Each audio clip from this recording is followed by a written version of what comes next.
Voy. Venga, que comemos Iván Churrusca. ¡Muy bien!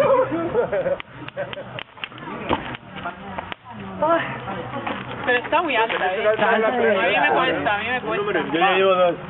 Un número impar siempre. Yo llevo 2 también. Oye, ¿qué se pone? Lo malo es que se quema. Ay, vale.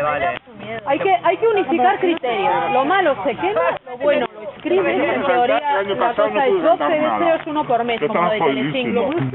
Y lo guardas en un cajón. 12 cosas. Exacto. Y lo guardas en un cajón hasta el año que viene. Tercera feira.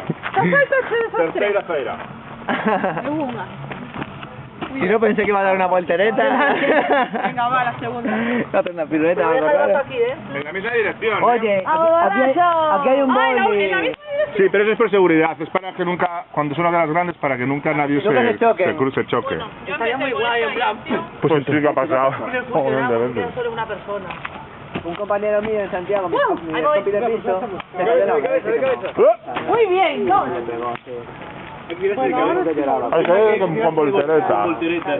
¡Vamos! Oye, no seáis caguicas si saltaste ese fuego, hombre. Creo que ese fuego ya está saltado. ¿Quién no lo saltó? Para los malos de... Voy. Por allí. ¡Tírala!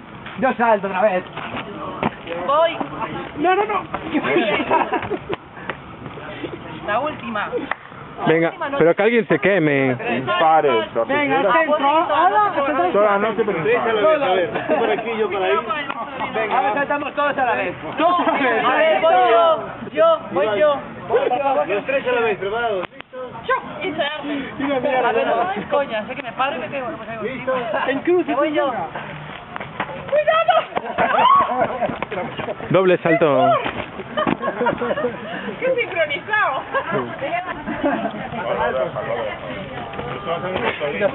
Está entrenando.